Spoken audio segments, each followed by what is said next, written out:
on Twitter.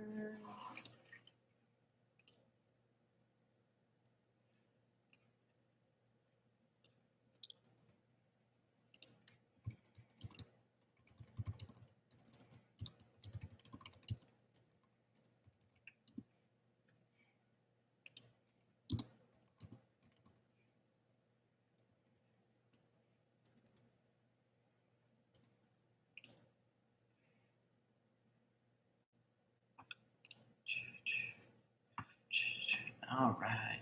Hello. Oh, hi, Stacy. Thanks. Yeah, I saw your tweet on there about missing Tea Talk Tuesday, but I'm like, no, it's still happening. Don't worry.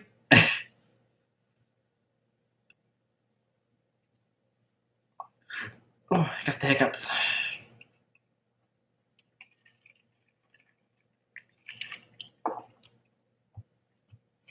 All right, let's make sure this is shared.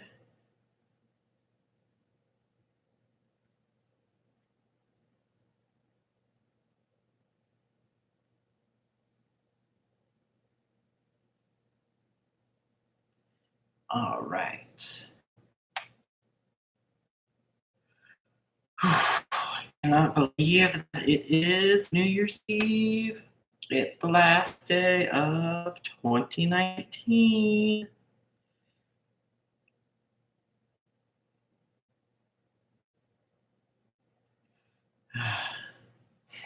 Oh, and I have this huge zit on my face. Lovely. Aw, thanks, Stacy. Happy New Year's Eve. Do you have any big plans for the night?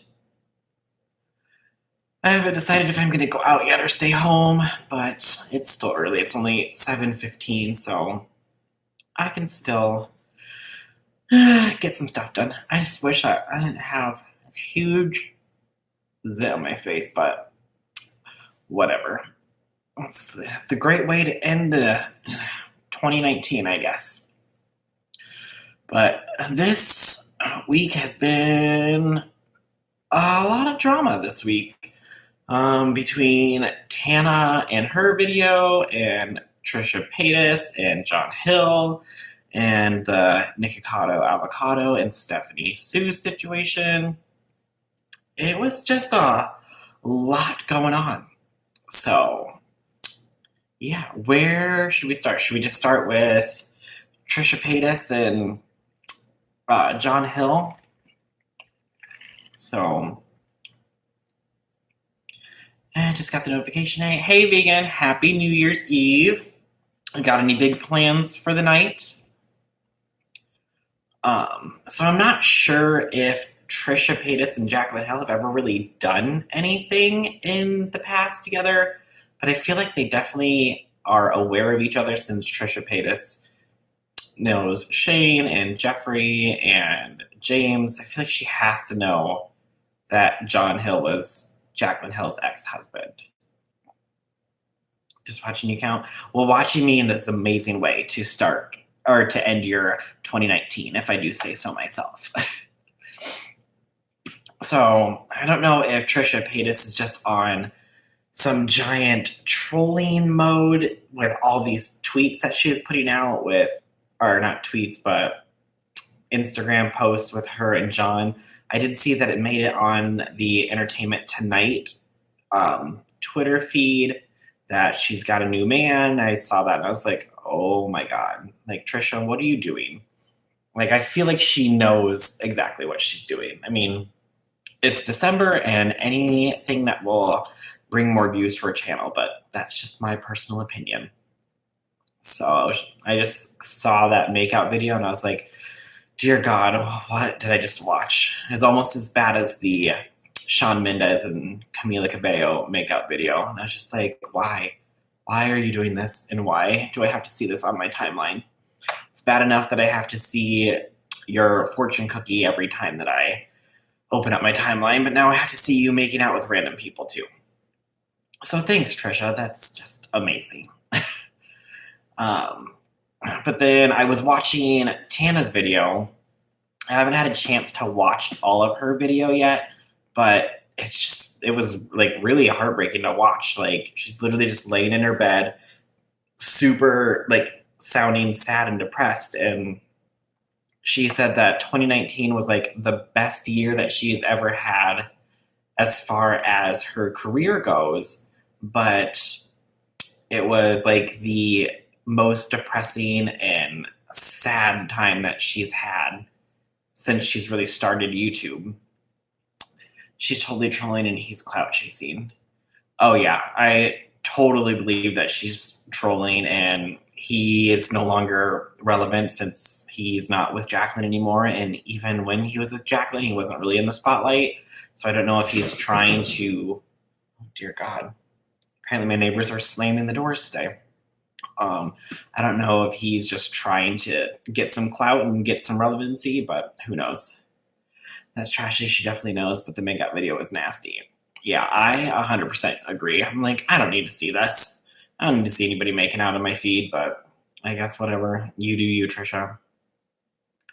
Um, but yeah, Tana's video, she's just like laying there so sad and just saying like how she feels that she has not been transparent with her audience, even though that's what she always prides herself on being, and that she really was only sharing like 10% of everything because she was hiding 90% of everything, like excessive drinking, drug usage, all that stuff. And that's the only way that she could get through everything. So hopefully she is going to get better. I also did see in part of the video where she was talking about how her relationship with Jake and that they have like an open relationship, and she thought that that meant that they would hook up with other people, and eventually that would just lead them into a monogamous relationship. And she didn't think that he'd just be going out and sleeping with a different girl every night, which apparently, from what I understand from the video, has been happening. And she's just saying like, well, like, I guess that's what I signed up for, that's what I told him, it was okay. And it just kind of is heartbreaking that she is saying like, well, it's my fault for allowing him to do that because I said it was okay. And at that point, it's like, you just have to say, look, like, I know I said this was okay to begin with, but I don't really feel that way anymore. Like, I thought I would be okay with it, but I wouldn't be. And so, like, I really want this to be more of a monogamous relationship with just me and you. And just say, like, if that's not what you can do, then maybe we just need to go our separate ways. But I don't know. Like, I feel bad for her. Like, I've always said in all my videos where I've talked about Tana and Jake that I feel that she actually does care about him and she does like value their relationship. And I just always felt that he never really felt the same. And I guess this last video just kind of shows that I was feeling the correct way about that. I don't know. Have you guys had a chance to, watch Tana's video? Oh my gosh. I don't know what my neighbors are doing, but they need to calm it down.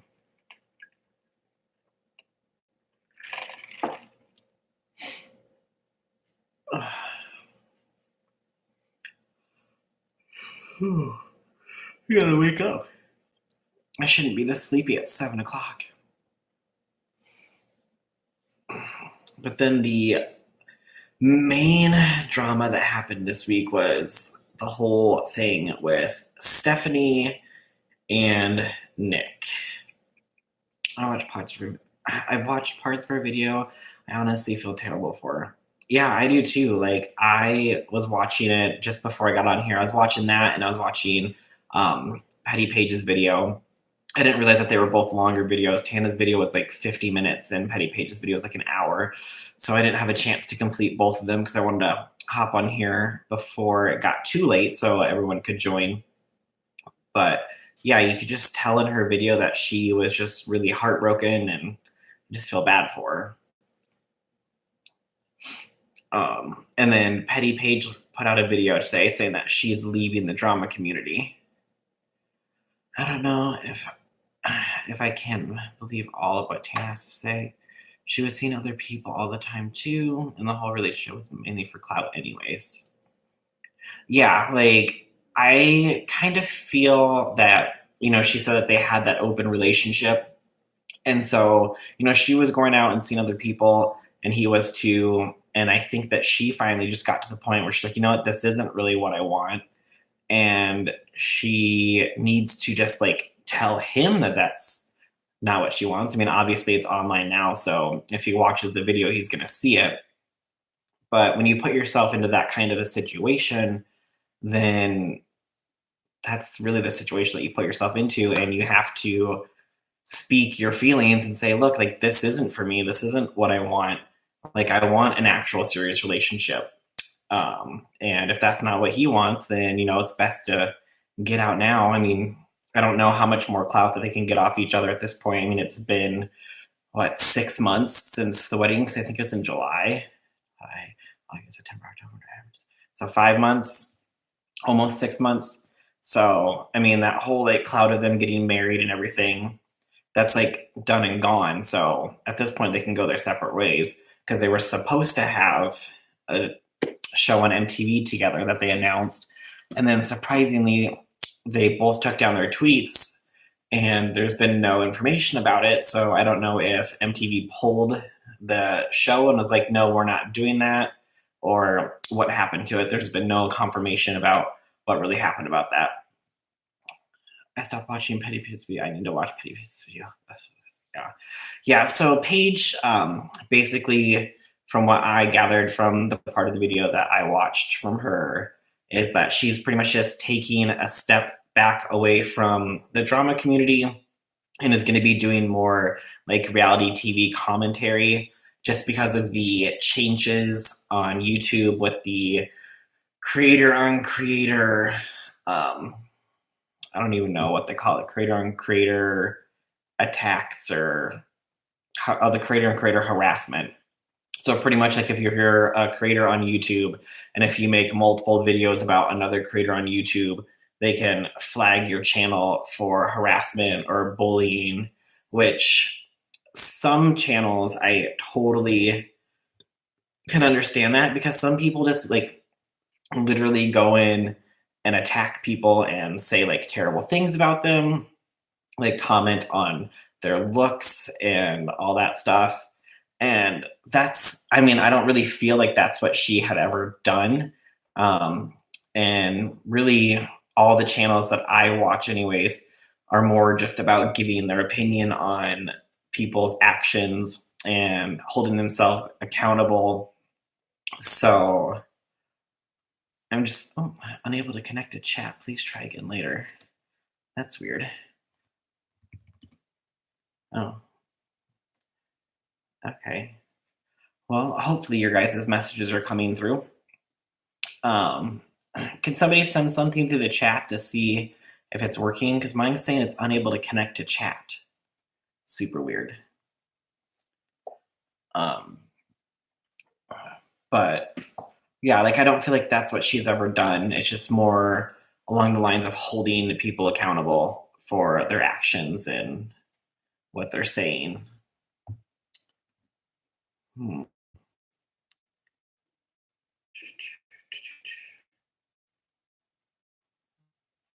Why is it not connecting to the chat?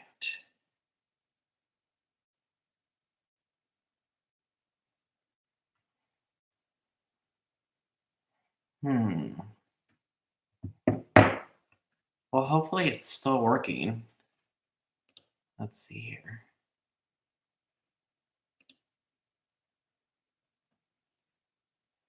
I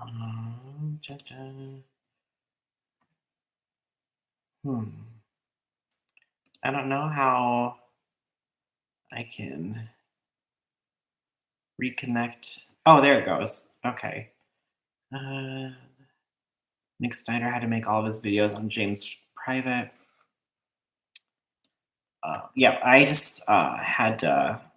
Let me close that out. And no, okay. For some reason, I have to pop out the chat and move it over here. Okay. Anyways, Yeah, I was on Nick Snyder's live, and he said that he had to take down, or he chose to take down all of his videos on James Charles because I don't remember. I think he had like 100 videos or more on James Charles about just like all of like the drama that has happened. So he put all of those videos into private. So he's like, if you notice that I'm missing like millions of views on my channel, like this is why. Which I can totally understand because, like what is YouTube going to consider harassment versus what are they not? Like if we were, say, excuse me, a mainstream news source, like say like ABC or like NBC, MSNBC, whatever, and there was something going on, like say all of those videos that ABC, NBC, Fox all make about like in we'll just say politics. So there'd be like, hundreds of videos that they would have released on Donald Trump. So would their channel get erased and deleted and demonetized for making videos about the president because that's their job is to report the news? So I don't understand how a commentary or drama channel who's doing the exact same thing about people on this platform versus people that are in the White House, I don't understand how that is really any different. So I don't know what they're going to consider harassment. I think that they really need to explain their terms of harassment instead of just saying multiple videos. And I think they even said like videos that are like repeat content and everything are videos that could get taken down and demonetized and flagged. And I'm like, well, what are you considering repeat content? Because if you think about like the beauty community as a whole, I mean, literally sitting down and filming an eye makeup look is just repeat content. Like, yes, it's with a different eyeshadow palette, but it's the same thing. So what are you considering as repeat content? So it makes no sense that their policy isn't very detailed, that they really need to go into details. But I think that the reason that they're not yet is because they're going to try to take down a lot of people that they consider to be bullying people, even though they might just be holding them accountable. It's more difficult because someone like John Oliver, who makes fun of the way people look, is his channel in danger? Yeah, like, but since he's a comedian, like, they consider that as part of the arts. Like, if it's, comedy, or if it's satire, or if it's music videos, or like a diss track, like, all of that is okay. But if somebody sits down and expresses their opinion or feeling about somebody, and they just happen to do it in a couple different videos because this person keeps popping up on their feed or on their timeline, then are they going to consider that harassment, or are they just going to be like, nope, let's just take the whole channel down because this person's harassing this person? Like, they're not really going into details about what everything is. So it seems a little shady to me. And I don't know if this has to do more with them like trying to protect the space, but yet they continue to allow people on the platform who have been a danger to society in multiple ways. I think we all know who we're talking about when I talk about that. And their videos are still monetized. They're still uploading, even though they've been banned from other platforms, but yet YouTube does absolutely nothing about them. So that to me just makes like no sense at all.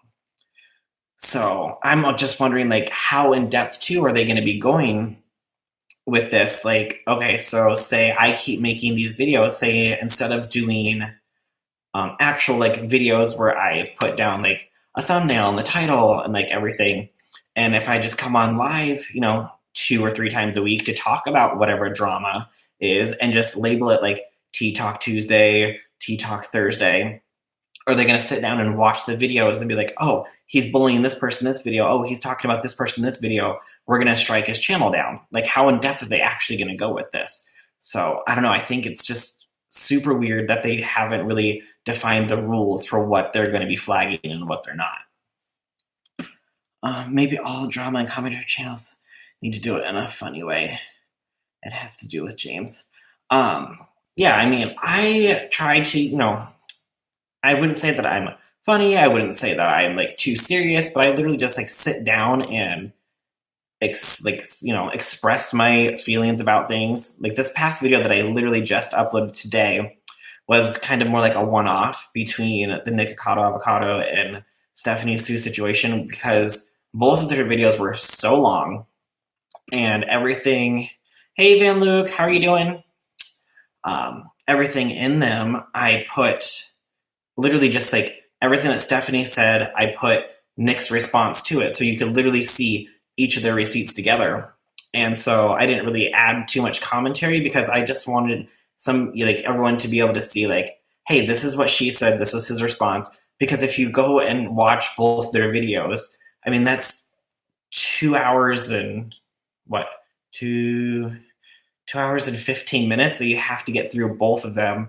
And then you're like, okay, well, wait, she said this, but he said this. Now I need to go back to this video, So it's like, I'm just going to put everything together into one video so everyone can just see all the receipts lined up. So I didn't really give my opinion. I didn't really say too much about it, just saying like, here are the receipts so that way everyone can see them. I'm doing pretty good. How are you? I saw you in Nick's live earlier. Glad that you made it on over. Let's see. She won't address Onion and lets him find victims. And at the same time, she wants to punish the channels who reported on him. Exactly. Like, YouTube is literally like punishing the channels who are calling him out for his behavior and, being a predator, pretty much saying like, this guy needs to be taken off your platform. This is what he's doing. There's literally like this one. There's like tons of evidence showing everything about like what he's doing. And the people who are bringing this to light and saying like, hey, like this person should not have a platform to be able to get in contact with underage people. They're taking down and like taking the channels and striking their videos or removing their videos that are showing what he's doing, which is going to allow him to keep doing it. So I wonder also, like, is Chris Hansen's channel in trouble? Is that going to get taken down? Because literally, like, his whole purpose of his channel is to like be exposing these people. And are they going to call that harassment now that he is focusing on Onion because he is on YouTube? So it's kind of shady that they're helping protect the people that need to be taken off the channel. Yes, I'm so glad to meet him and the rest of the group in Houston. I feel horrible about YouTube's new rules. I feel like it's hurting so many creators. Yeah, I heard that you got to go to Houston. I would have loved to go to Houston. That looks so much fun. Unfortunately, like December is my busy time at work, so I don't ever get a chance to do anything pretty much from October to February besides work. So I was like, oh, it's just like I missed out on all the fun. But maybe they'll host like another one of those influencer get-togethers at Trisha's house like in the summer or something. So that way I'll have a chance to go. If not, maybe I'll make it down someday. Who knows? But from everyone that went, I just heard that it was an awesome time. So I'm glad that you got to go. I heard that you said that Nick was a lot nicer in person than you thought he was going to be. What about what the viewers want to see? We don't have a say. Yeah, I 100% agree. Like, I can understand if these videos were constantly getting flagged and reported for inappropriate content or inappropriate context, or, lies and stuff like that. But when they're literally bringing to light everything that is happening, they shouldn't be getting punished for it because they're trying to help the people who were seriously hurt because of this person. Like, and I don't know, the whole thing is just sketchy to me. So I don't really understand what they're going to be doing. So we'll have to wait and see if they issue another release at the beginning of the year with some more details about the new rules and all that stuff. Yes, he pleasantly surprised me. That must have been so much fun.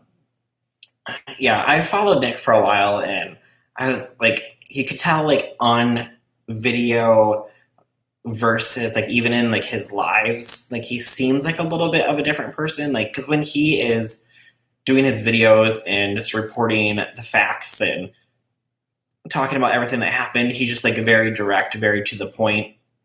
But then on the lives, you can see that he is a lot more fun and he just seems a lot happier. So I don't know if it's just like he just likes to get the news out there and be done with it instead of, putting in any kind of like extraness, which I totally understand because I do the same thing. So Rich Lex invited me to Teresa's party, but tickets were sold out and I wasn't a big enough influencer for letting me go for free.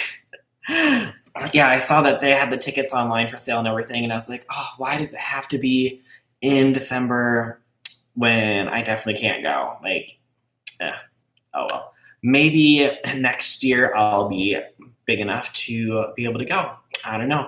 I'm trying to get back up to my 200 subscribers. I lost a few from, I'm assuming, like non-active accounts because YouTube was taking away like non-active accounts and everything. So I'm back down to 199. So my goal is to get back up to 200 by the end of the night. I have 3.5 more hours to do so. So fingers crossed. I can do it. I know I can. Same. Hopefully I'll see you there. Yes. I would love to be able to go and just meet everybody. And I mean, it's a great chance to like not even really just network, but just to meet the people that I've watched over the years to, actually be able to like meet them. Because even in like Nick's lives, when he has like tons of people in his lives, like we've still had conversations where he's seen my messages and has responded. So like for him to be able to put like an actual face with my name and like not just like my profile picture, that'd be fun. Let's see. If I could subscribe to you a million times, I would. Oh, that's so nice. I would love that too. But I will get there slowly. So this year, we're going to be up to 200 by the end of this year. And next year, I'm hoping I'm going to just, go for 1,000. I don't want to say 10,000. I'm going to start with, I want to be at least 1,000 by the end of next year. So we shall see. I know it really just takes, like one video that would get you to like 1,000 subscribers to blow up. So who knows what's really going to happen. But you can do it. Thanks, Stacy. I think I can too. I know I can. I will get there. I will be the next big YouTube star. That's what I'm telling myself anyways. But I mean, for me, it's really not like about, hitting like a certain number of subscribers and stuff. Like, yeah, would it be awesome to hit 1,000 subscribers and like get monetized and make some money? Like pretty much the money that I make off, I would just use for like giveaways and stuff anyways, which is what I plan on doing because I just want to be able to like give back to people. But, it'd be cool to hit like that 10,000 like number so you could get the YouTube plaque and everything. So, but someday maybe. But that way I could like, have it hanging on my wall and be like, oh yeah, I'm a YouTuber. I got my little plaque here. Oh yeah, I did it. So we'll get there someday. But what have you guys seen, heard, or thought of all of the Nikocado Avocado and Stephanie So drama so far? Sending someone over to subscribe. Aw, thanks, vegan. I'm going to hit that too again. The internet is crazy.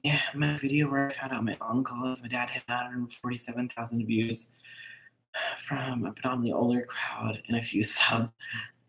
I wish half of them would have subbed to me at least. Yeah, I mean, you have that one video that like just blows up and you're just like, whoa.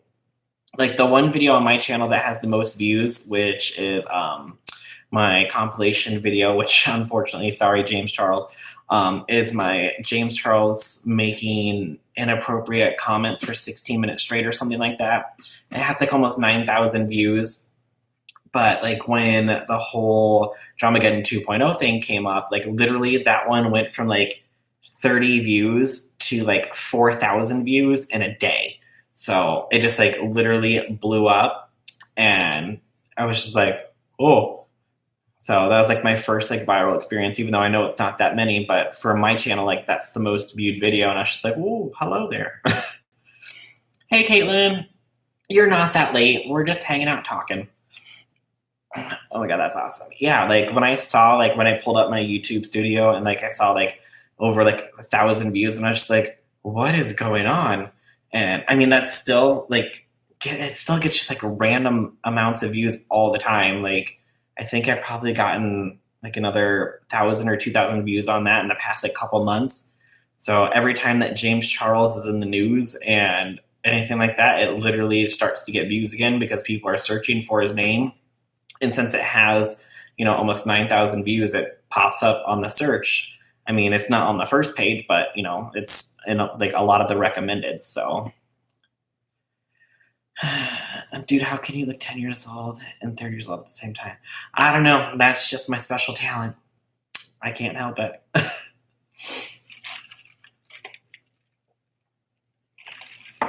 I think part of it is the fact that I need a haircut.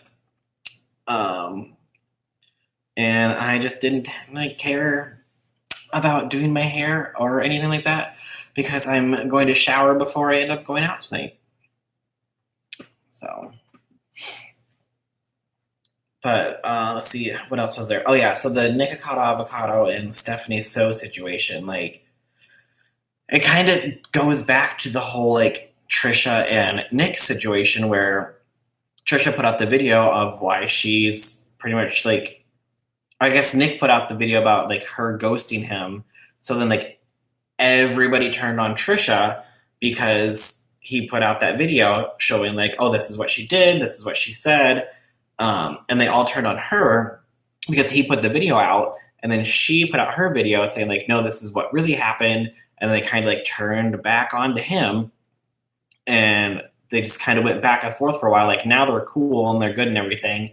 So they like got everything resolved, but the same thing is happening here where Stephanie put out her video first and she accused him of all these things, and then everybody like turned on Nick and was saying like, oh my God, you're a terrible person, blah, blah, blah. And then now that he has released his video, everybody is now turning off of him on back to Stephanie. And I was like, well, he showed all the receipts. Like, you're clearly lying about everything. So it literally, like, it's just like the back and forth of like cancel culture saying like, okay, well, this person did this to me, so everyone now is going to go over to that person and attack them, and that person can be like, no, this is what really happened. So then they go back to the other person and attack them. So they're literally just going back and forth. Excuse me. The whole situation made me dizzy. I'm glad I didn't watch either of them. Yeah, literally, her video was 45 minutes long. I watched the whole thing multiple times while putting all the clips together for my video. And his video was an hour and 30 minutes long.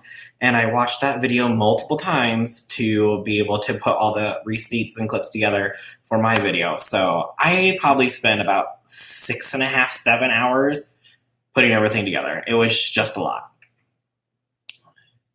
I saw shadiness on both sides of them, but they'll both never get my sub.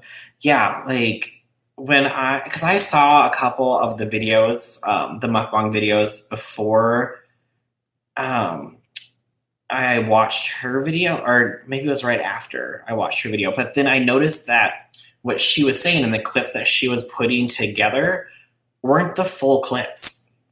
And she was literally like cutting the clips down to fit the narrative that she wanted to show. So in mine, like I put literally the full clip. So I put her like saying like, oh, he made me uncomfortable when he looked over at me and asked me if there's anything I wanted to say. And then she like cut just that part down, and then her response where she didn't add in the entire thing where she was laughing and giggling and trying to get his attention. Like, oh, I need to say something, I need to say something. So then when he finally looked at her and said, is there anything you want to say? Then that's when she said what she said. And so she was literally like cutting everything down to fit the narrative that she wanted. So that was pretty shady. I know nothing about the situation because I don't pay attention to any of them. Yeah, I don't really pay attention to any of them either. But when it's literally this like blowing up on my timeline over and over again, and people are like, "You need to look at this," and I'm like, "Okay, let me watch this." And I'm like, "Oh, 45 minutes long. Here we go." Nick is in a good humor. I think that Nick is literally just the male version of Trisha. Like, he will do whatever he needs to for views. He'll say whatever he needs to for views. He'll troll anyone and everyone that he needs to for views. So, I mean, him and Trisha to me are like on the same level of just pretty much they're just trolling all the time. So, please 2020, let's cancel culture. Yeah, my thing, and like the reason I didn't put out my video first, one, because of YouTube's new rules about, harassment. Like, I didn't want to make a video right after Stephanie put out her video. Like, I was literally waiting for Nick to put out his video so I could just make one video instead of making two, because then at that point, does that become harassment? So if I just do one video and cover the entire situation, that, prevents me from being harassing towards them. So I was just like, okay, I think that that's what everyone really needs to do instead of just like going to cancel someone. So like after her video came out, literally everyone just ran to Nick's channel and just started spamming hate comments on his videos and disliking his videos instead of actually like waiting for his response. And I know that it took a lot longer than most people probably wanted for him to make a response. I think it was like 5 days. But I mean, he literally said in his video, like, he wanted to sit down when the time was right to film and reply to the video. So, like, I get that it's not in a timely manner that most people would appreciate. Like, I'm sure they would have loved for Nick to come out with the video the next day. But sometimes, like, people need a minute to, like, calm themselves down. He probably had to get all of his receipts in order so he could show everything, because he literally brought a receipt for every single thing that she brought up in the video. So obviously you can't just sit down and have all that ready to go in a day. I wish YouTube would be clear about the new rules. They seem very vague to me. I was saying that earlier. Like, they're saying like, oh, well, multiple videos of somebody is going to be harassment. Well, like, what are you considering harassment? How many videos is harassment?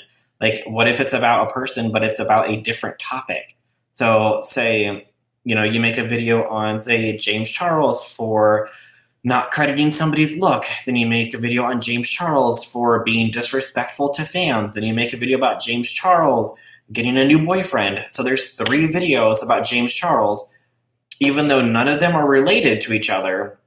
But since they're all about James Charles, like, is that considered harassment? Like, what are you considering harassment? Because there's literally no guideline about what they're considering harassment. So they really need to get that figured out.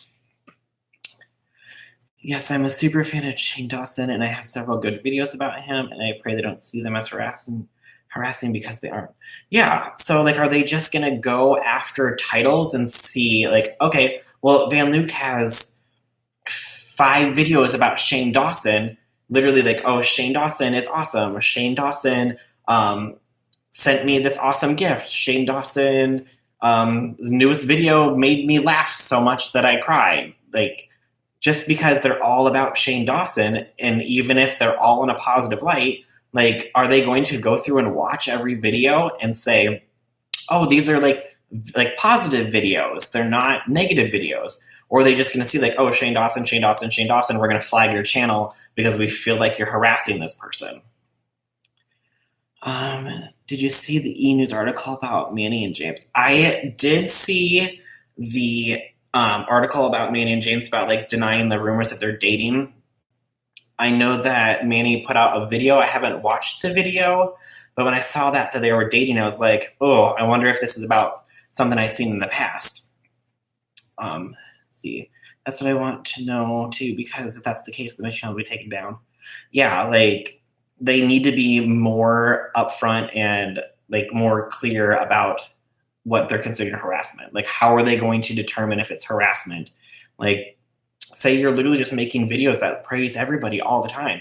Say you just like somebody's James Charles sister stans make like 20 videos like, oh, James Charles's palette release, James Charles at the Mall of America, James Charles opening a Morphe in Atlanta, like, and they just do like all like happy, fun, positive videos. Well, they flag those for harassment because they're all about the same person. They don't really have clear set guidelines for it. Yeah, so when I saw that article about Manny and James, I saw that it was Manny denies rumors about dating James Charles. Well, I remember that it was, oh gosh, like last year, sometime this year. Let me pull up the tweet here. Because it was from Randy Savage. And yeah, so it says E! News, YouTuber Manny MUA denies rumors that he and James Charles are hooking up. And Randy Savage said, I never heard this rumor before reading this headline. And I replied back saying, there was a video a while back during Dramageddon 1.0, I believe, that showed text messages from James Charles talking about how Manny was hot and cold to him, and he thought that Manny wanted to hook up. And then, let's see here, was it JEH Giggles found it on Messy Mark's video and said that check out the 2-minute mark, and it's literally him saying, I don't know if he was, I can't remember if he was texting Gabriel or if he was texting Thomas. I want to say it was Thomas Halbert, but I'm not 100% sure. And it was pretty much like, oh, it was like, did you meet someone or whatever? And they're like, he's like, no, like, oh, well, he was there. He's like, if you think, or if you're talking about who I think you are, then no, he wasn't talking to me. And then the person replies, oh, we need to get you a Valentine's. And then he's like Manny's so hot and cold. Like 1 minute he wants to F me, and the next minute, like, he doesn't want to talk to me at all. It's so hard to talk to him when he's around Patrick. So that's where I originally thought that rumor was coming from. But I'm assuming that I saw in Manny's video in his thumbnail that he, one of the like little things that questions was like, are you and James Charles dating? So I'm assuming that that's where all that came from. Let's see here. Let's see. This made me think of all the, like all the videos on Onision, like, are those going to get taken down because they're considered harassment, even though they are helping people who have been preyed upon? So I regret those channels that may be taken down, and they shouldn't, because they're trying to do good by pointing out wrong the Onion Boy is doing. Yeah, 100%. Like, they're just going to penalize these channels for bringing awareness to the fact that somebody's literally using YouTube to prey on people online, to like find innocent victims, you know, who are younger, who are easy to manipulate. And he's literally using his platform to be able to find those people. And the people that are bringing awareness to it, they're going to be getting in trouble because they're making multiple videos updating everybody about the situation. Like, okay, here's what's happening. Okay, now the FBI is involved. Okay, Chris Hansen's involved. Like, this is what Shiloh's saying. This is what Sarah's saying. Like, literally, they're just reporting on what's happening and developing, like, of the developing story. And their channels are at risk of getting in trouble.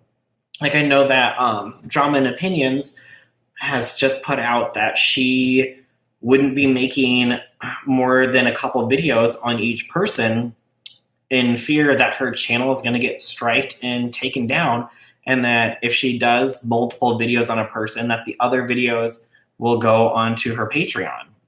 So then that way, like, she can continue to make those videos, but without her channel getting taken down.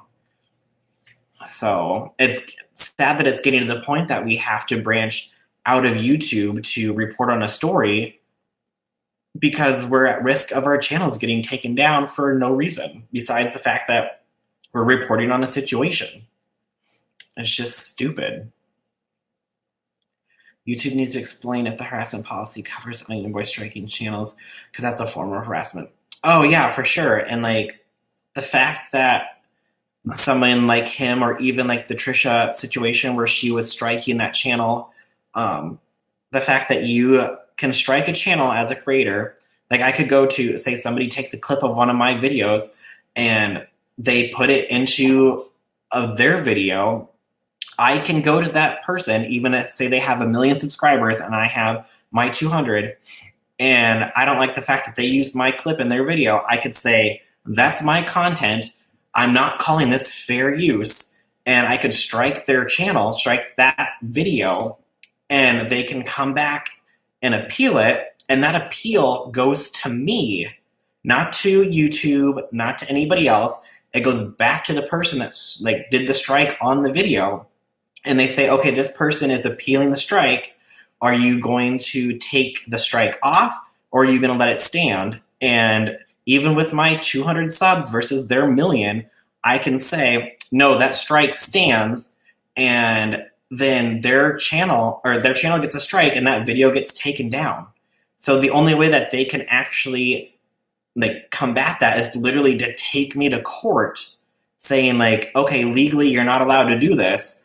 And so that's the only way that you can get the strike removed from your channel, is by taking that person to court, even if it's a false claim. Like YouTube has nothing in place to file a report against somebody who is making a false claim on your channel. Like, how are you going to put this harassment policy in effect about making multiple videos about somebody and all that, like put this new policy into effect when your current policy about strikes against your channel like is still flawed, because literally anybody who wants to strike your channel can and take it down, because there's no accountability from YouTube. They're just all relying it on you and the other person. And it's just this giant mess that, I don't know, like it's something that they need to get figured out, because literally you can lose your entire channel because somebody gets mad at you for using clips of their video, like what happened with Trisha and this, I don't remember what the other channel's name was right now. But she literally gave her 3 content strikes. Does anybody know if her channel actually did finally get taken down, or if it's still up? Did Trisha release those strikes? I never saw anything about it.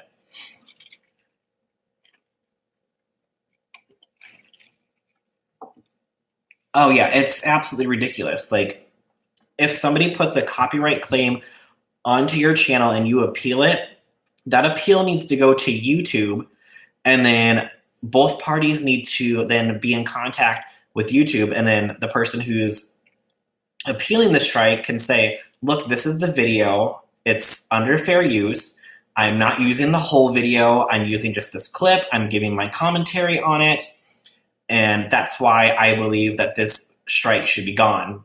And then the other person who did the strike has to come in and say, no, like that's my stuff, like you can't use that. And then YouTube would say, no, it's fair use, they can use it however they want, and get rid of the strike. But that's not how they do it. They literally just let the person who is doing the strike control the entire narrative.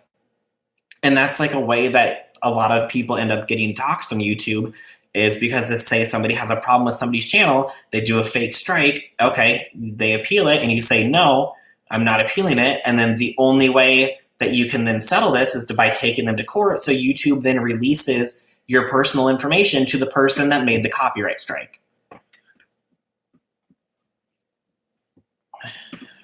I didn't see anything after she created a second channel. Yeah, so I wonder if her first channel did get officially taken down and she's just on a second channel, which is super annoying. That, I mean, that might even be what it has to come to be. And thankfully, I mean, hopefully a lot of her people were following her on Twitter, so they knew that she was having a second channel. I knew that it was blowing up all over my feed at the time, so I'm assuming a lot of people who followed her. Unfortunately, everybody who follows you on YouTube does not also follow you on Twitter, but at least she was probably able to get back a lot of her subs anyways. But the fact that you have to go through then and make a new channel because somebody copyright striked your channel down, or even with the new harassment policy, if somebody flags your videos for harassment, that you're going to have to, have a backup channel ready to go. It's sad to think that that's what's going to be happening because there's no guidelines for any of it. A lot of people are creating second channels. Yeah, if my channel gets taken down, unfortunately it gets taken down. I'm not super worried about it. The main people who watch my videos anyways are on my Twitter, so they would know that I had my channel taken down and I have to make a new one. It's not like I have, thousands and millions of subscribers that aren't going to be able to find my channel if for some reason it gets taken down and I have to make a new one. But it does suck, being at 200 subs to, have to start back over at 0. But if that's what it comes to, that's what it comes to. So we'll have to see how long it goes until all these strikes and takedowns start to happen. Great that I have to go. Time to celebrate New Year's with the family. Much love and a very blessed New Year to you and to everyone watching. Oh, thanks, Van Luke. Thanks for stopping by. Have a great New Year's Eve with your family. Stay safe, and I'll see you in 2020.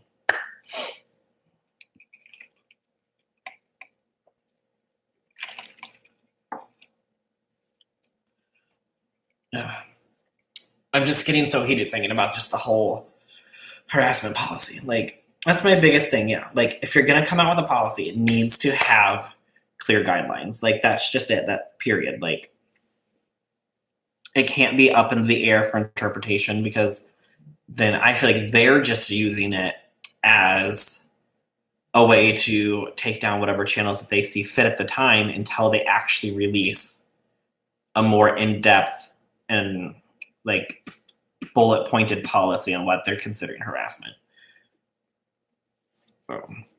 Because even channels say Philip DeFranco or Keemstar with Drama Alert, who have over 5 million subscribers each, they're doing the same thing that everybody else is. Commentary channels, drama channels. Granted, Philip DeFranco does a lot more actual news stories, but he still does cover YouTube drama as well. Whereas Drama Alert covers a lot of the YouTube drama. So, is his channel going to be taken down with his 5 million subs because he's making all these videos about Jake Paul, Logan Paul, Tana, Alyssa, James Charles? I could see that his channel would be way more in jeopardy than Philip DeFranco because, he does a lot more actual news stories. So, but at what point do you consider harassment? Is it just because it's against a YouTuber? Or is it just anybody? If I made a video about, I don't even know, let's just say I made a video about Wendy's, okay? Made 8 videos about Wendy's. Am I gonna get a strike because of my videos about Wendy's because it's multiple videos and it's harassment? But maybe not because it's not a YouTuber. It's just stupid. Let's see here. I watched the reaction community and some of the creators who react to are harassing them with the new policy. Some of the reaction community, I can see a lot of this. I see on my timeline with Amberlynn Reed. I could see where those channels would get flagged for harassment because a lot of those people, when they're doing their reactions, just aren't very nice, opposed to just reporting on the video. There's a difference between reporting the video and then saying okay, well, she said that she was going to do this and she's lying. She's not losing weight like she said she was going to. She's not taking care of her dog. She lied about taking him to the vet, all that stuff. But when you're making fun of her weight and saying oh, well, she looks disgusting and stuff like that, oh, she's not showering, then that to me comes along to the lines of harassment versus just calling her out on what she said that she was going to do and what she didn't do. So I don't know,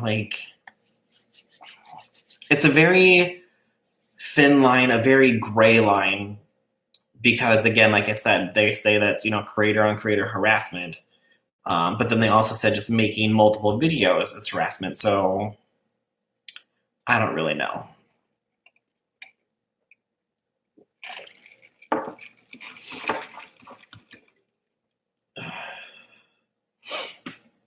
But yeah. Oh, wrong button.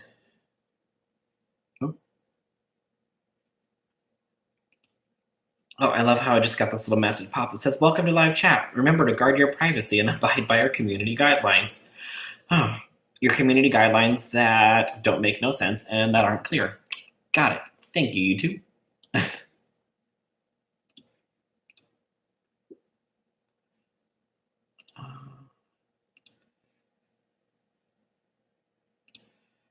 Okay. Oh, I hit the wrong button. Okay. But yeah, was there any drama that I missed this week that we haven't talked about? I did see somebody post on my Twitter about the Trisha Paytas and John Hill thing, that Trisha Paytas often refers to herself like Pamela Anderson, and someone was like, yeah, and John Hill kind of reminds me of Tommy Lee, so she's like, I wonder if she's just doing that again for more attention too. And I was like, I could actually see that being a thing. Like, she's going for John because he's got all the tattoos, kind of looks a little bit like Tommy Lee with the dark long hair.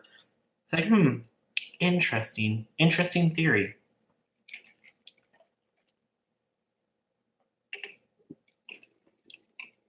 Not drama, but Shane made a tweet on the 10-year challenge.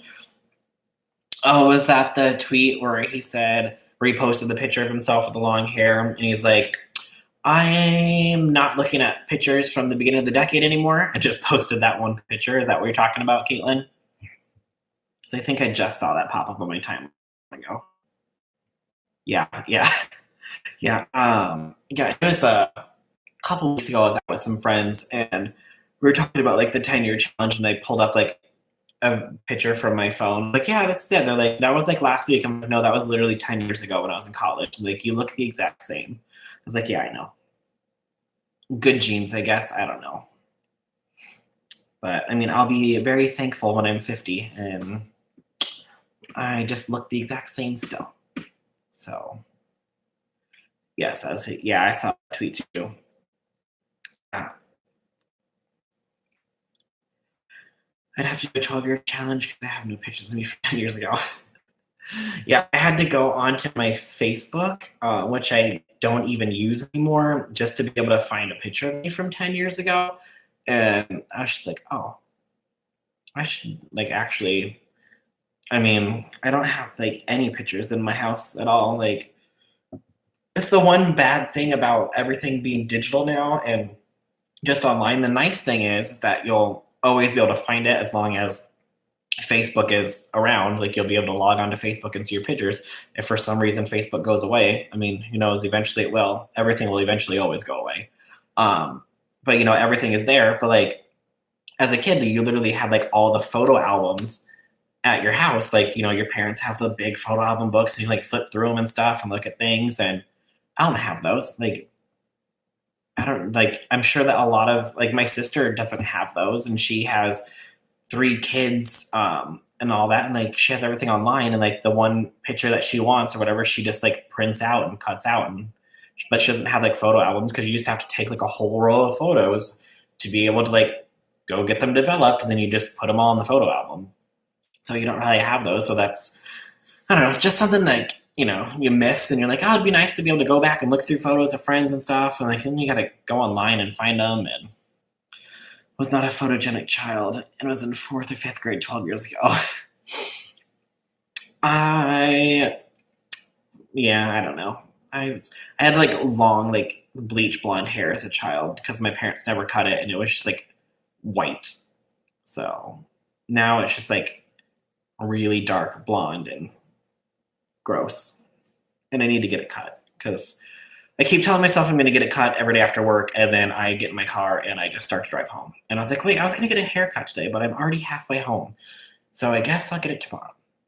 Just like I said I was going to finally get my contacts again, but I haven't made an eye appointment to go to the eye doctor to make sure that my prescription's the same to be able to get new contacts. So I'm like, maybe that'll be my New Year's resolution. Maybe tomorrow on New Year's Day, I will make an appointment for my next day off to get my eye exam done.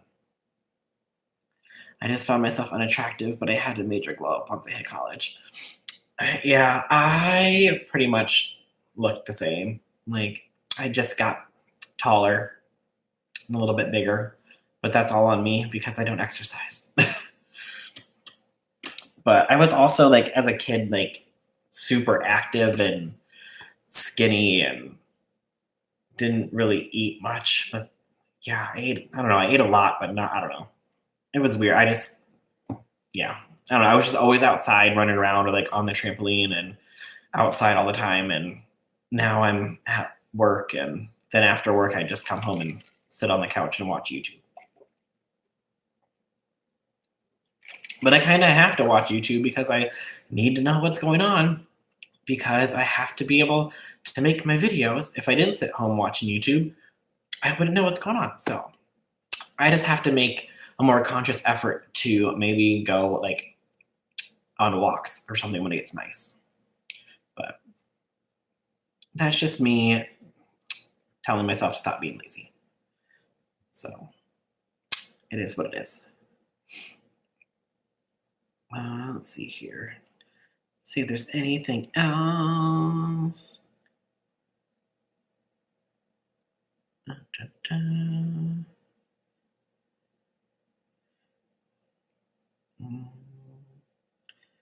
Yeah.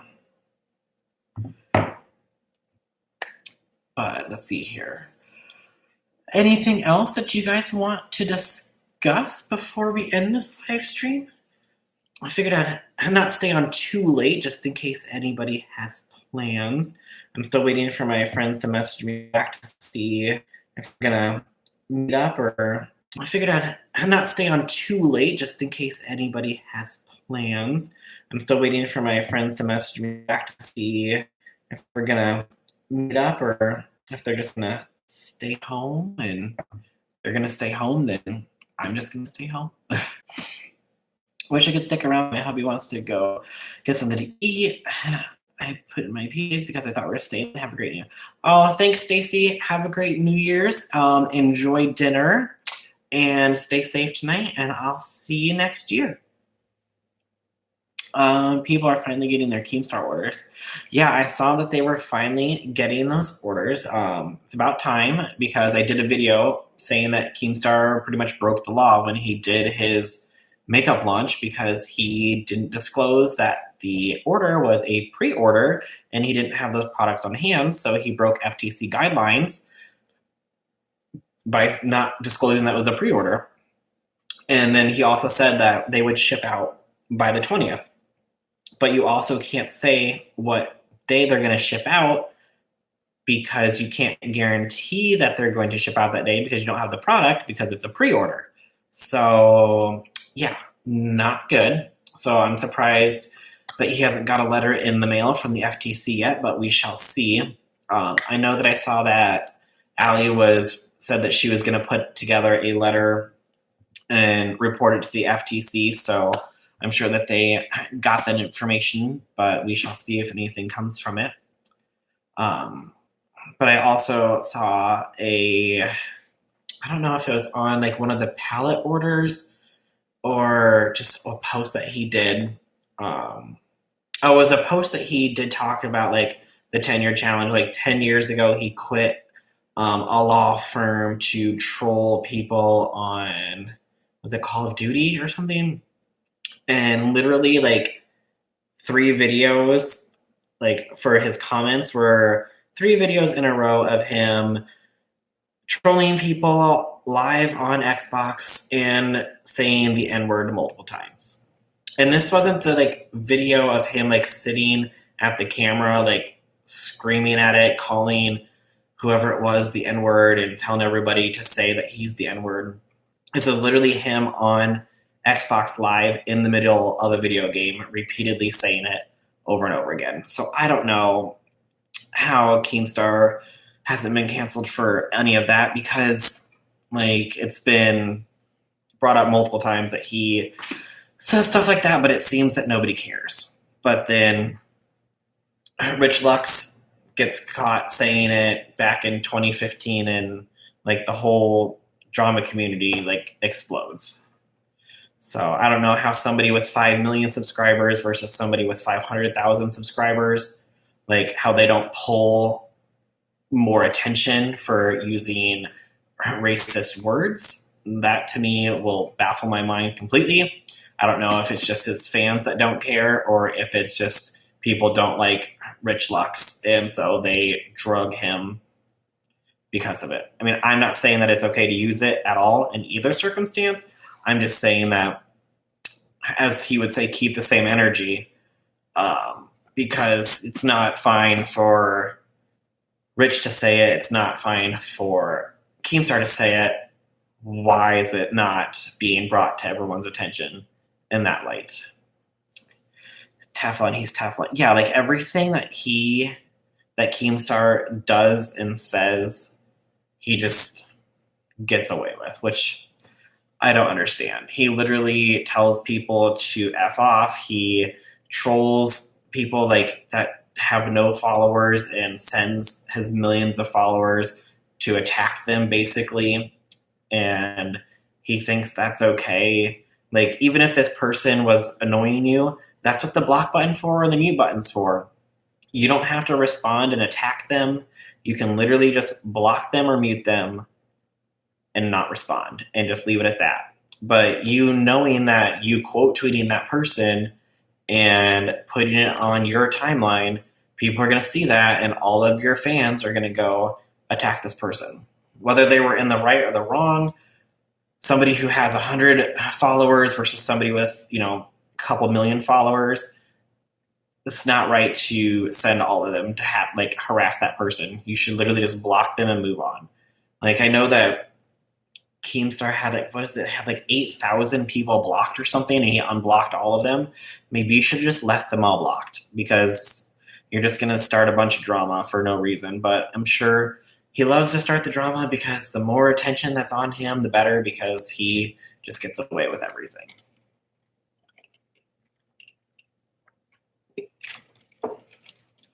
That's my little rant about Keemstar.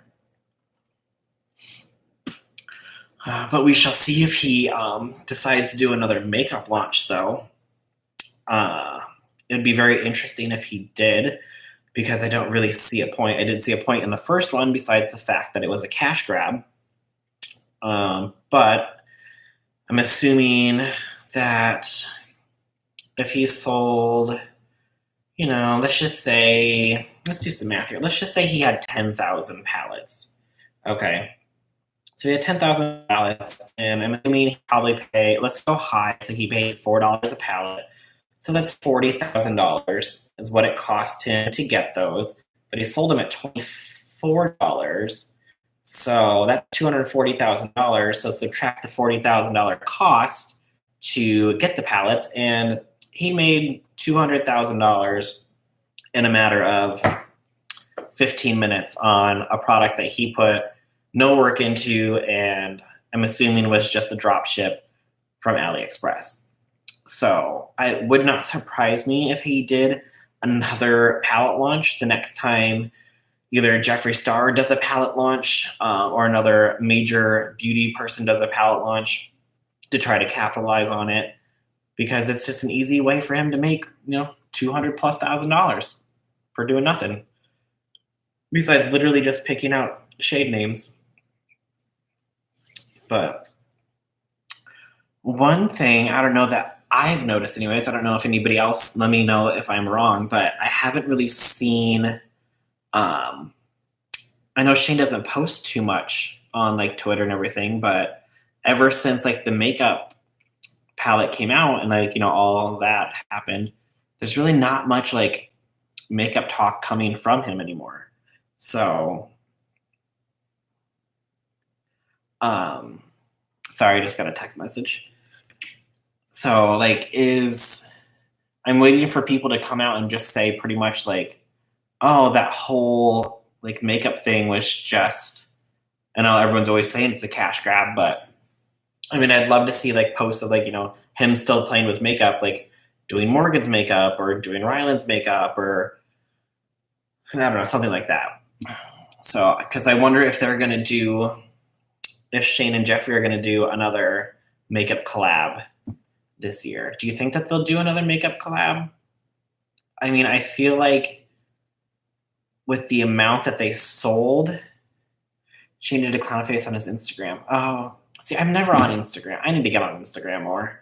Um, I feel like I don't know if they do another one. I don't feel like it'll be this year. I assumed it was Keemstar, but I don't know.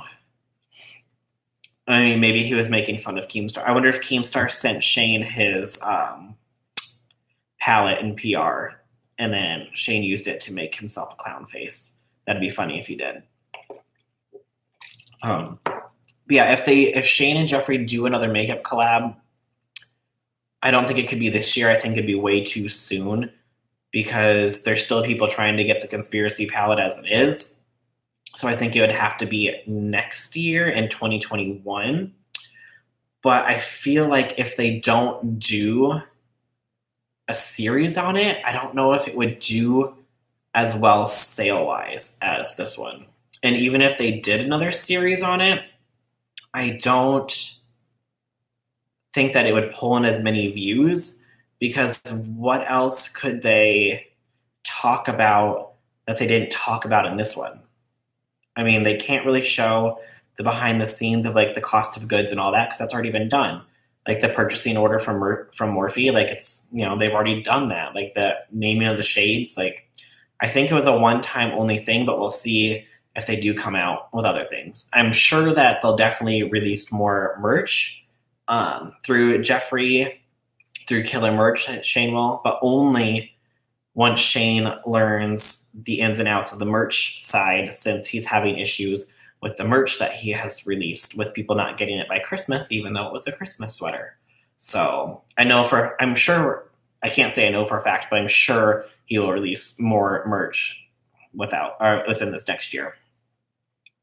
Jeffree has his third blood palette coming out and his foundation coming out. I know he's been working on his foundation for a while. I know he has the was it the mannequin? I think it's called the Mannequin Foundation underneath his trademarks that he has, but that's been there for years. He's also had a setting spray on there. I remember him saying something along the lines of having a concealer and a mascara coming out this year, in 2020. I heard rumors that that Jeffree's gonna have a palette coming out called Royal Blood, which I'm assuming is going to be like an all purple kind of palette. So we'll have to see if that launches. Jeffree also might have a bigger collab with someone or a business. Yeah, I saw that tweet about him in the Snapchat having a meeting with a big company, saying like he had some, a huge deal coming through. But I mean, besides Morphe, I don't really know like what other company he would be collabing with that was big. I mean, unless he's going to be released in. Oh, did I say concealer? Sorry, I meant mascara, eyeliner. Yeah, mascara and eyeliner. Didn't mean concealer. Sorry. I mean, the only other thing that I can think of besides like Morphe is like, I mean, maybe he's going to be collabing with either like Ulta or Sephora to have all of his products stocked in Ultas or Sephora's.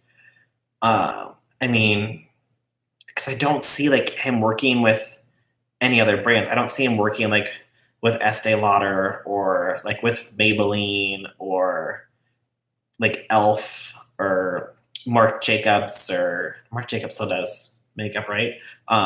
Dior. So like if it's like cosmetic wise, I would assume that he's gonna be either releasing all of his makeup in Ulta's or Sephora's cosmetic wise, but I don't see him partnering with any other brands. I guess either Taco Bell or Hermes. Well, he tried to get a deal with Taco Bell. I remember I think it was in the first Shane series that he talked about that, and they said no because he was too controversial. So Taco Bell refused to work with him, even though like he sold millions of dollars in their cinnamon bun delights things. Because every time they went back in stock, he tweeted about them, and like everybody went out and bought them, and like they sold out. Shane Dawson had a deal with Taco Bell back in the day, but yet Jeffree Star is too controversial to have a deal with Taco Bell. So interesting, but we shall see. I mean, it could be like Hermes. It could be, I mean, maybe even Louis Vuitton. I mean, obviously he does a lot. He buys a lot of Louis Vuitton. I mean, Gucci. It could be Gucci because, I mean, he literally wears Gucci every day. So I don't know if he would be collabing on a clothing line. I mean, who knows? It'd be very interesting to see. Like, I'm excited to see what the actual announcement is when he comes out with it, but who knows what it's going to be until he actually does. Yeah, like, if he released all of his makeup in all Ultas or all Sephoras, I mean, he'd sell so much more, let's be honest. Like, he's already loaded. He just bought that, $17.4 million mansion. So he clearly has money. So, yeah, he could definitely be making a lot more if his products were more accessible to people who, one, don't even know about him. Because let's be honest, a lot of people who buy Jeffree's cosmetics is because they know him from MySpace. They know him through YouTube. If I just went and asked some like random girl on the street, like, oh, do you own any Jeffree Star cosmetics? Unless she knows of him, I doubt that she's going to know of the brand. Like, it's not like saying like, oh, do you own any Maybelline, or oh, do you own any MAC? Like, those are brands that everybody knows. So, it could be Gucci. I mean, with the amount of Gucci that he buys, I mean, it wouldn't surprise me, and especially since the fact that they send him custom pieces all the time. And he got a new warehouse too. Yes, he bought, was it one new warehouses or two? I thought he got two new warehouses. Because I thought he said two because they just kept growing and growing. Because I know that they filled up the one with all of Shane stuff. So I wonder if they got one or two. But one thing that I know that they definitely need to do is hire more people. Exactly. I didn't know who he was until my daughter wanted something. Yeah, like unless you actually know who he is, there's a slim chance that you're going to know about his makeup. So,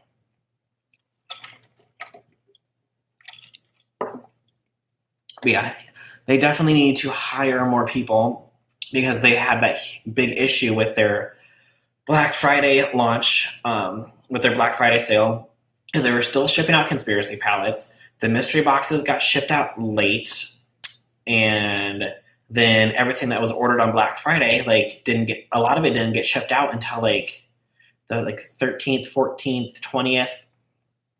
I was lucky and I got I just ordered one lip scrub and it got here 3 weeks after I ordered it, which to me it wasn't a big deal because it's not like I was like, where's my lip scrub? Because, it is what it is. It was for me and it wasn't a huge order. I literally just bought it because one, it was free shipping, and two, it was 50% off. 40% off.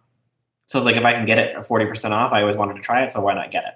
But people who ordered stuff for Christmas that didn't get stuff in time for Christmas that they ordered on Black Friday, literally the last day for US domestic shipping, I think, was the 14th of December, saying that as long as it's in the mail before the 14th of December, you will get it by Christmas. So that's why they were saying everything was going to be shipped out by the 13th, and then they didn't get everything shipped out by the 13th.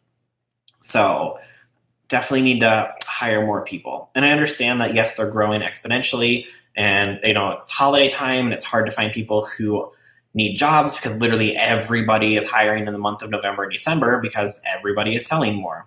So, and especially I'm sure Jeffree was very, very, very careful of who he was hiring with the issues that they've had in the past with the break-in. So he clearly was probably double checking, triple checking everybody's backgrounds, all that stuff, because he didn't want that to happen again. But having that huge conspiracy palette launch followed by your Black Friday sale and Shane's launch, it was just so much all at once that they definitely just did not have enough people to be able to put out or to ship all the product. So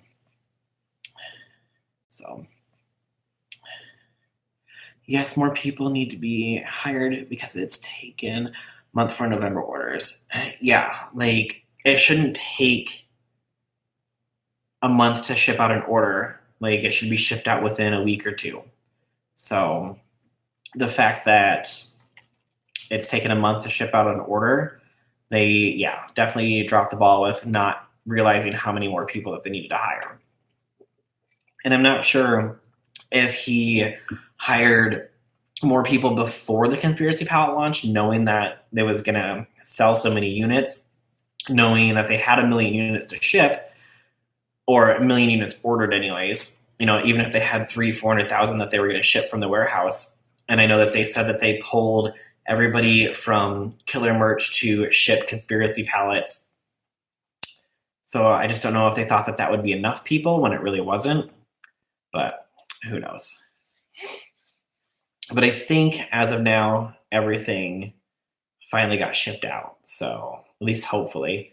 If there are things that haven't gotten shipped out yet, then there's definitely a problem. So fingers crossed if they got it all shipped out. But let's see what else I was gonna say something else too, but I don't remember. Something about the collab. I don't know. I mean, Jeffree's collab, who knows what it could be or what it is or what it could be, or I mean, maybe it's something with Architectural Digest for his new house or something too. Who really knows? He needs customer service, warehouse, and a PR team. Yes, he definitely needs to hire more people for customer service. He clearly needs more warehouse space to be able to hold everything, and he needs a PR team. What he really needs is a Jeffree Star Cosmetics Twitter. I know he has an Instagram, but he has a Twitter for himself personally, but he needs to have an actual Jeffree Star Cosmetics Twitter account, so then that way people can direct tweets to them and they can respond instead of everybody directing tweets directly at him and then him responding. Unfortunately, not always in the nicest way. And he can just let the PR team handle that whole situation. Personally, that's what I think. I don't know. He always just puts himself into drama and gets himself into trouble. And I mean, it is what it is. He can do it if he wants. I just think it's stupid. Like, he should let the business side of that be handled by an actual PR team, and then he can just focus on just making product and making videos and all that stuff. What's this channel about? This channel is just talking about everything, pretty much. And no, I am not Jeffree Star's boyfriend. But thanks for asking, Donald.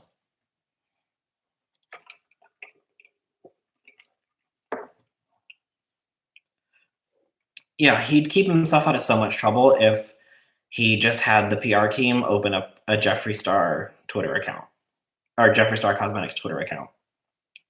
And, you have a couple people on it, I know it's more money that you have to spend, but if you can have somebody who has access to it, say from 9 to 5, then somebody from 5 to 2 a.m. or whatever 12-hour or 8 hours is, 3 8-hour shifts, that this is your job. Your job is to run the Twitter from 9 to 5, answer all the questions. If somebody's reporting things that there's issues like fibers in their pallets or broken pallets, you can handle that, and that way none of it has to be directly through me. But I mean, obviously he can always put out statements if need be, like that the company Twitter page should put out a statement and he should put out a statement so that way everybody sees it, but he shouldn't be responding to everybody's tweets towards him about issues with the pallets. Like, it should be going through a PR team at the company.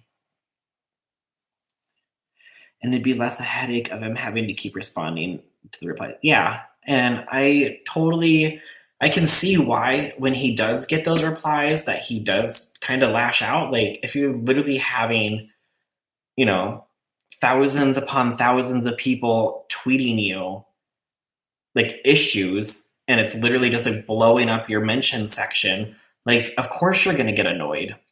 And so I can see why he'd be like, oh my God, shut up. Here's the problem. Like, or like, like, you're stupid. Like, I totally get like how that could be very frustrating, but he's also choosing to have to deal with that because there's no Twitter PR team in place, because not everybody has Instagram. When people don't get a reply back from their customer service email, they're going to take to Twitter to vent. And they can't tag your brand page because there isn't one, so they tag you directly. And then when other people see that, they retweet it and tag you. So then, say only 100 people have an issue with a palette. Well, let's say 100 people, 100 of those people all tweet that out, and 2 of their followers each see that and retweet it. Well, that's then, I don't know what, 2,000 some tweet. I don't know. My math's terrible. Hold on. Okay, so 100 people tweeted out. Okay. Oh my God, 200. And then, yeah, so each of them, 2 more people tweeted out. So then that's 400 that's out there. And then again, it just grows exponentially. 2 more of their followers all tweeted out. That's 800. And then you get up to 1,600, followed by 32. It just exponentially grows. And that started out from 100 people. So you take 100 people upset about a broken product, and then it turns into 50,000 tweets directed towards you because it just keeps getting retweeted and you keep getting retagged in it. So it would definitely be good money spent for him to have a PR team on Twitter to just take care of the situation. And the easiest thing that he could do once he starts to get those tweets is just to put out a tweet saying, hey, I see your tweets about, let's say, like with the current issue with the conspiracy palette with the fibers. I understand that he was on vacation, but we all know he had his phone with him because he was posting on a Snapchat. So he could have easily just put out a tweet saying, hey, I'm seeing your tweets about the fibers. I've notified the company. They're looking into it. I will put out a statement when we have confirmation back from them when they know what's going on. Period. That's all he had to do. And put that as your pinned tweet. And then if, people keep asking about it, you can just say, oh, refer to my pinned tweet. It's being investigated. I'll let you know as soon as I have an answer. But instead, unfortunately, he just remained silent for a majority of the time that he was in Bora Bora, instead of just putting out that simple tweet saying, I have people looking at it. And then we'll, release a statement once we find out what's going on. But the statement that he put out was literally like the statement that he put out once the company gave him the actual statement to put out, where he could have like solved the entire thing with a, hey, Dramalyn, welcome. He could have put out a statement saying we're looking into it, or, if he would have hired a PR team for Twitter just to take care of any situations on Twitter so he doesn't have to. I don't know. That's just my opinion on that. So, I mean, I don't have the money to be spending on somebody to have a PR Twitter page, but he makes plenty of money that he could definitely do that to help solve some customer service issues. We're just talking about how Jeffree Star could solve a lot of his customer service issues and drama on Twitter by having a Jeffree Star Cosmetics Twitter page and have somebody run that, answering questions, replying to comments and concerns, instead of everything being filtered through him directly on Twitter because there's no brand page. So But we've also talked about Trisha Paytas and John Hill. We've talked about Stephanie Sue and Nikocado Avocado. We've talked about Tana and Jake. We've talked about a lot so far. It's been a good hour and a half. We've covered a lot of topics. Oh my gosh, I agree that he needs a company Twitter that is, yeah, like having all of that stuff come directly to you when it could be going to a PR person running your company Twitter page would take all the stress away from you, and that way you don't get stressed out and start to backlash at people just because they keep tweeting you about the same thing. It solves so much of his like online Twitter drama. Like I know he's always gonna have it. He's always gonna like do like, he's always gonna be Jeffree. But anything like related to his brand, it needs to go to a brand page, not directly to him. So he has an Instagram page, he needs to have a Twitter page. That's what I think personally. Oh man, I'm really late. I'm just kind of done editing. It's all good. I mean, if you get bored, you can always watch the replay later. So, what video were you editing?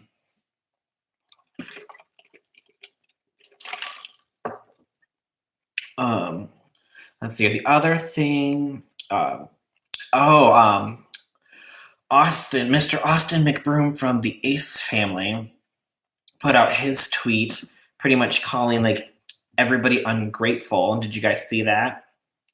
Let me see if I still have that tweet saved.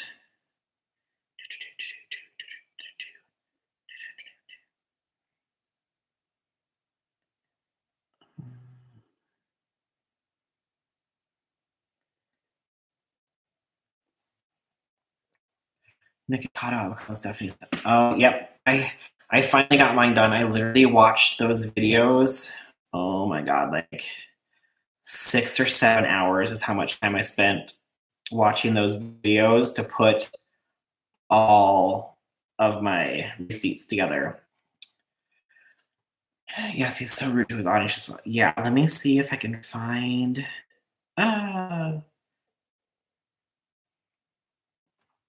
Let's see here. It was from Mr. Prada.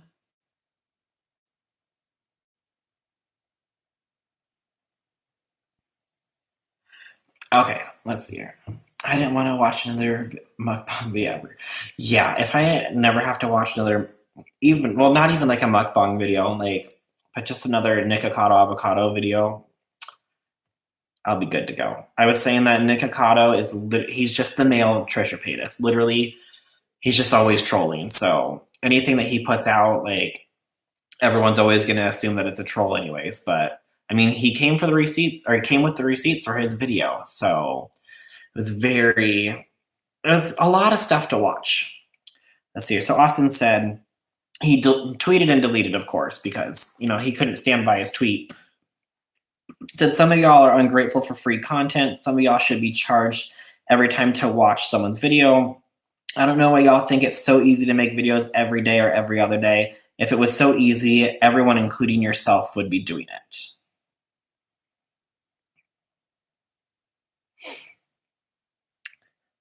So the funny thing is that he doesn't film or edit most of his videos.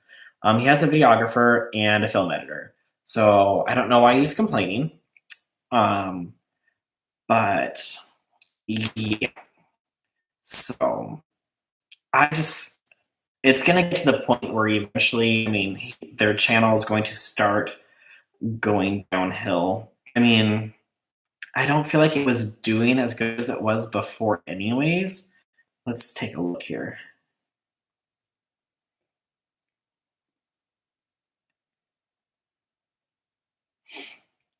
They can cause serious damage. I'm sure you're grossed out. Yeah, I'm not I don't think I could ever. I could probably eat like a meal on camera, but I don't think I would ever. Like if I ever did like a mukbang with anybody, I would literally just like take a bite of everything or like a couple bites. Like, okay, I'm done. We don't need to eat all of it. I get yours not easy, but that was not okay to say at all. Yeah, like it's not easy. I understand. Like film and edit a video, but when you have a videographer and you have a film editor, it's not like you're doing it, but you also don't have a right to attack people when you are telling them like it'd be easy to do, but yet you're not even doing it because you have somebody doing it for you.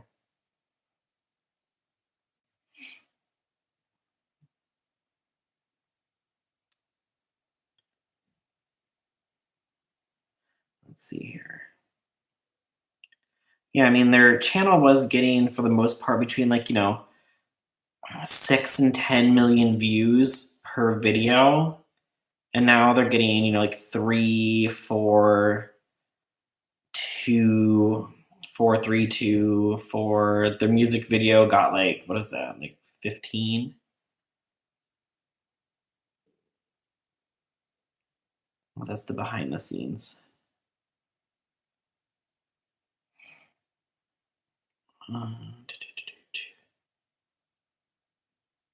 Yeah, so I mean, their channel's not getting as many views as it used to. But what I think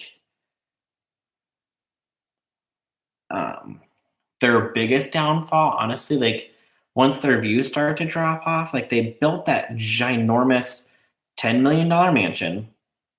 And yes, like they have their merch sales, but once their views drop off, your merch sales are going to drop off as well. So if they're not investing their money somewhere else or like saving it or something, I was looking up like, because after you pay off your house, no matter the fact that it's paid off or not, you still have to pay property tax on it.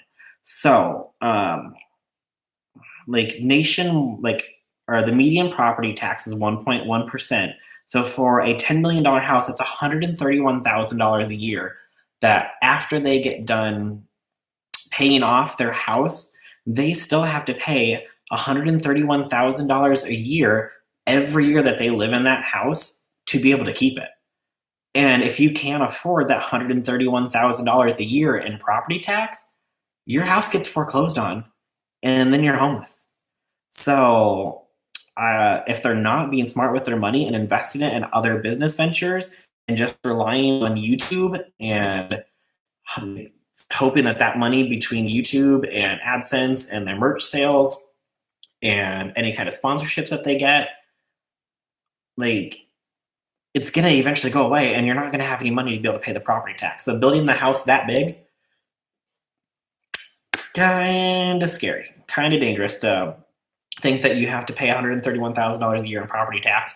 And I'm sure in California, it's actually more. That's just like the median nationwide property tax.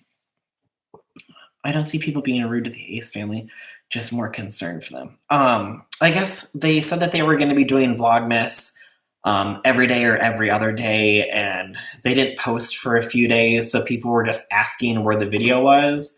And so Austin then turned around and attacked them and was like, well, if it was that easy, you'd be doing it like yourself. When they were literally just saying like, hey, where's the video? I thought you're going to be posting, every other day. When the only thing you had to do is issue a statement, say, hey, sorry, we're not posting. But instead you go on this Twitter rant saying we're not posting because we're spending time with our family, but you guys are so ungrateful. You don't deserve the free content. It's like, just move to Patreon and pay you monthly to watch your content. Because I doubt that they do, because most of them are under the age of 18. So I don't know how old you have to be to get on Patreon. I don't know, maybe it's 16, whatever. I'm just saying 18 because we know that most of their videos or most of their audience is under the age of 18. It's higher in California. It's like New Jersey, and I can tell, and you can only write off $10K now property tax on your federal income. Yeah, so I mean that's just so much money, to have to pay in property tax a year, and Jeffree Star, his $17 million mansion, so he's paying what, 200 some $1,000 a year in property tax on that. But he has multiple business ventures to be able to pay for that. He has Jeffree Star Cosmetics, he has his marijuana business, he has his real estate. So he has extra income. So if for some reason YouTube dries up and he doesn't get any money from that or loses AdSense from that, it won't hurt him because he has all of his other businesses. Kind of on Snapchat. I did not see his Snapchat apology, but I'm checking Twitter to see if he said anything on there, but I'm not seeing anything. But I think it's also kind of shady to post something on one social media and then to go to another social media to try to explain yourself or to apologize or to say anything else, because I don't follow him on Snapchat. I mean, I'm sure I could have went and looked him up. It's not that hard to do. Which I win because I feel like they're doing something stupid that I'm going to have to talk about. Which I do often, but I was like, oh my god, he's already deleted that tweet. I'm not even gonna bother. But to go from one platform to another to issue a statement when the people who on that other platform aren't going to see it, it's kind of shady. Nobody's going to pay to watch them, and if they are, it's going to be the kids begging their parents. And I doubt they're going to have a $1 a month subscription. I'm sure it'll be a minimum of $5 or $10, let's be honest, because they're not going to want just $1 from their family. Don't post your apology on Snapchat if you go off on Twitter, because the people aren't going to see it. Like, I mean, unless you want people on Twitter to hate you, then I guess do you. Excuse me. But the upkeep on the homes, like, that's extremely high as well. Yeah, like, you're not just paying, the property tax on your house. You're also having to pay for foundation issues. You're going to have to get the roof done. You're going to have to pay for your jet ski flying over the edge of your pool. Like, it damaged your neighbor's property. Yeah, like, you got to pay for all this stuff. So I don't know if they thought when they built this house that they're like, oh, 10 million, we got that in the bank, that's fine, like, we'll make money off YouTube forever. Like, there's only one, two, three, four of them.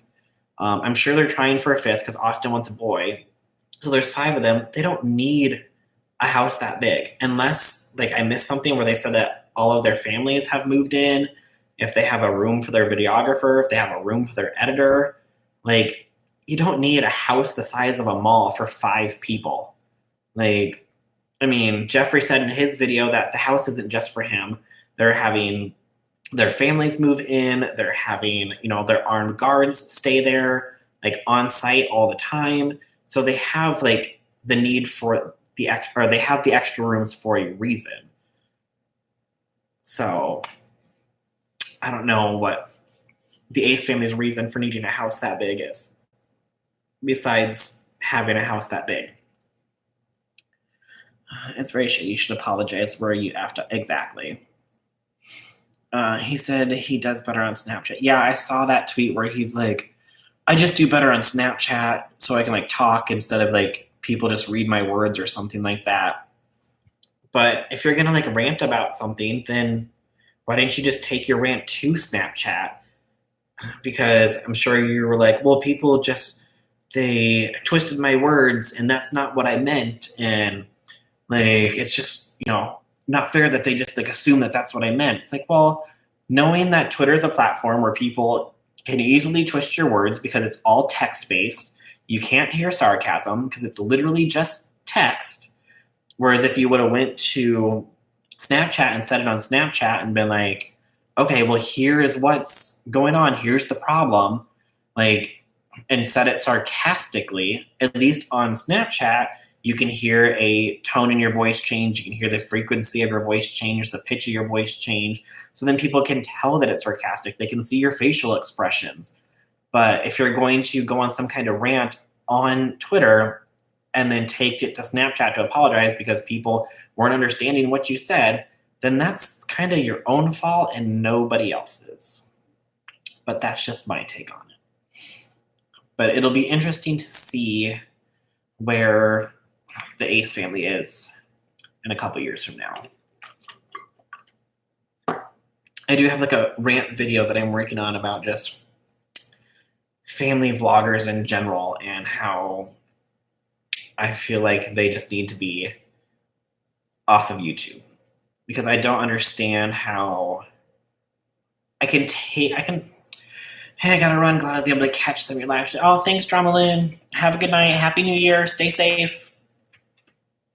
I just don't understand how you can, like, you can take videos and stuff of your family. I get that. Like, when your kids are young and, like, if they're not able to talk or, like, they're just starting to walk, whatever, and, make those videos and post it online and stuff and do those kind of vlogs. But once your kids become the age where they're talking, they're kind of understanding what's going on, I don't think that they should be used as a prop, personally. And also, how are you literally using your kids to make money, yet I doubt that they're getting paid? Especially in California, I don't understand, like, because labor laws in California are super strict. So I don't understand how you can be a family vlogger in California using your kids for videos and not have to follow labor laws. Because if you're just recording videos of your family for fun and you're not filming them and putting them on the internet, different story. But once you're using your kids to film videos, knowing that you're going to be putting them online, you're then forcing that child to work whether they know it or not, and you're not paying them and you're not following labor laws, especially even like OSHA laws and stuff like that. Like, if OSHA would have saw that jet ski in that pool for the Ace family, I can guarantee you that they would have got in trouble for that, because that is definitely a safety violation. But like I said, I have a whole video coming about that and my whole issue with the Ace family. Well, not really just the Ace family, just family vloggers in general. Oops.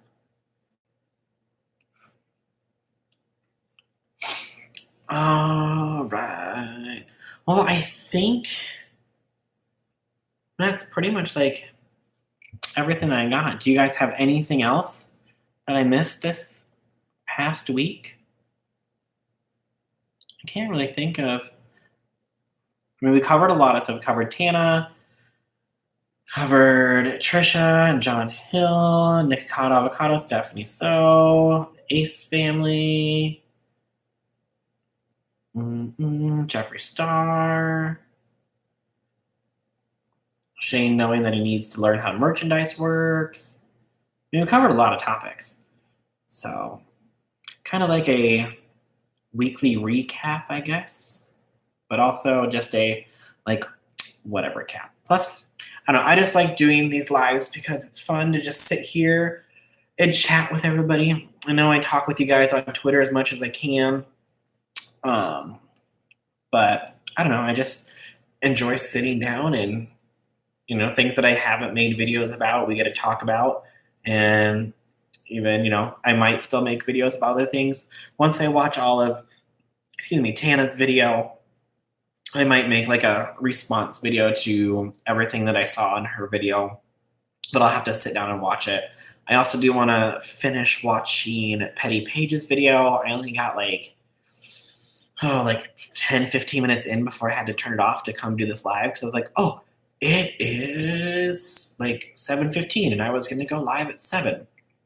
So I told myself I had to turn it off so I could come on live, because I'm going to try to do these like around 7 Central, maybe push it back to 6 Central. I wanted to hop on earlier today, but I was finishing up that Stephanie Sue Nikocado Avocado video, trying to get that out, because I tried to finish it last night and it was just so much. I was like, I gotta go to bed. It was just too much of rewatching the same stuff over and over again. But I'm gonna try to do these either at like 6 Central or 5 Central, just so that way it's not late on like the East Coast or even across seas, because I don't even know like what time it is anywhere else in the world. Like, even if it's across even 12 hours, so if I did it at 6, it'd be like 6 a.m. So that's when like people are getting up to go to work and stuff. But I don't know, like what time works best for you guys? Like anytime after 5 p.m. Central, or just anytime in general, because I don't really know where everybody is.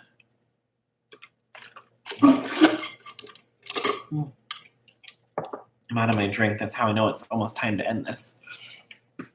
But yeah, I think that's everything that I got for today. But so I just want to say to everyone, thanks for stopping by. Have a safe and happy New Year. If you do go out tonight, please be safe and get home safe. Use a Lyft, use an Uber, use a taxi, use a friend who is not out having a good time. Just be safe, get home safe, and I will see you guys all next year. And thanks so much for stopping by. All right, bye everybody.